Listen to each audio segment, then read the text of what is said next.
Call Kurtis investigates a case of mistaken identity. A Sacramento State pre-law student with quite a criminal record, but he didn't commit any crimes. So after spending 6 years trying to clear his name, it was time to call Kurtis to investigate the 6 years. 6 years. What would you do if your record showed you had a rap sheet of crimes you did not commit? This guy is out of his mind, and every time he thinks it's fixed, more blemishes are added to his record.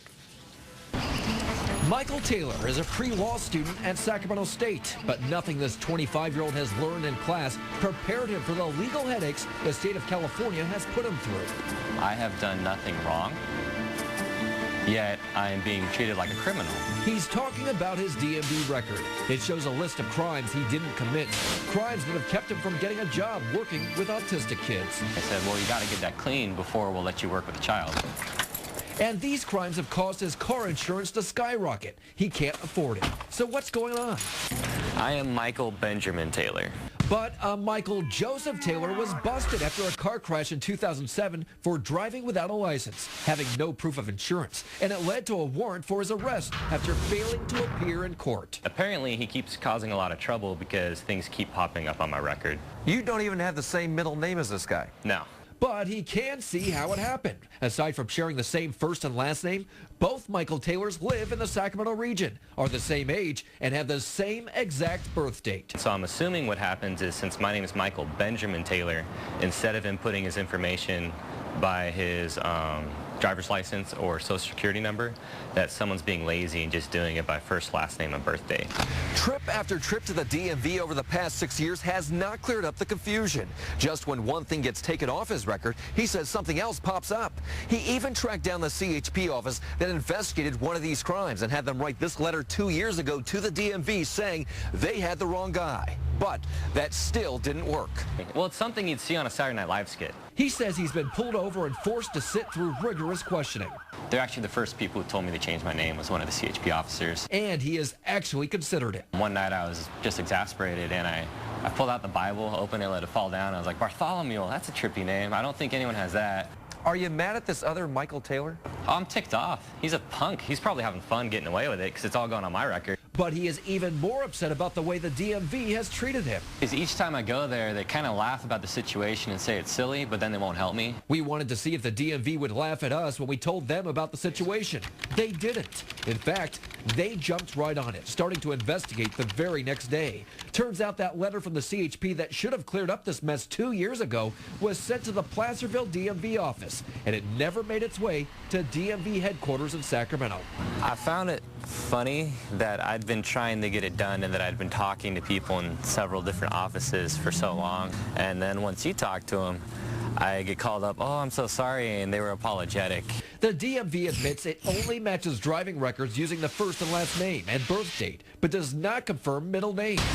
So now, to stop this from happening to Michael again, the state will require a positive photo identification whenever anybody accesses his records. I hope this is good enough and I don't have to change my name. And that's a blessing. That's really nice.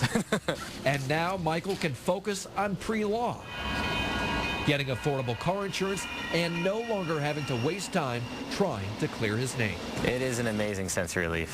Very thankful for you guys for getting it fixed. Well, the DMV would not go on camera, but said it was an issue that started with the CHP and the courts and ended up in its database. They sent us a statement apologizing, saying when we don't measure up for whatever reason, we take action immediately to make things right. The DMV says if anybody has a similar problem, you should call the Mandatory Actions Unit. We'll put that number on our website. But guess what? After we thought we got this fixed, Michael found himself in handcuffs again. Here's a preview of what you'll see tomorrow night on the CBS 13 News at 10. Confused with a crook. Just when we thought we got the DMV to clear this guy's name, he finds himself in handcuffs. He says, there's 2 warrants out for your arrest in Sacramento. You're under arrest. He's got the same name as a guy with criminal problems. So why does this thing keep happening? Why can't the state tell the two men apart? Did you think you were going to jail? Yes. We came back here to the DMV to figure out why their fix didn't stick. We follow the trail, going from agency to agency to agency, trying to crack the case. Is anybody willing to help this guy out? Sorry he had to go through all of that. So what's going on? Can we get his record fixed once and for all? Our investigation continues tomorrow night on the CBS 13 News at 10. Come on. Did I just hear, sorry he had to go through all that? I hope there's more than just the little apology there. Right, and who's to say after you fix it this time? And it's not going to, happen again. That's the question we're dealing with right now. Do you have to keep going from agency to agency to agency, and as soon as you get it fixed somewhere else, it then pops up somewhere else? He seems like a nice guy, too. He does. He does, and it's been a big mess for him, and so we are trying to go to the top, to the place that will get this fixed so he never has to deal with this again. But maybe a name change is in his future. We'll find out tomorrow. I was going to there's say, a tease. the Social Security number gets you nowhere, like you said. Having a different Social Security number means nothing. Well, we've spoken with law enforcement. People make things up. They give wrong information when you get pulled over. You would think that it would be as simple as supplying a Social Security number. Well, when you get pulled over, they don't ask for your Social Security number, but a first name, a last name, people make up middle names. This is a very common name, and unfortunately, with somebody with the same name, the same birth date, that's what's weird. it's been a huge mess for him. Poor guy. Thanks. Look forward to tomorrow night. All right, and if you have a consumer problem you can't resolve, maybe we can call the hotline Monday through Friday, or you could always go to CBS13.com, click on Call Kurtis, and fill out our form.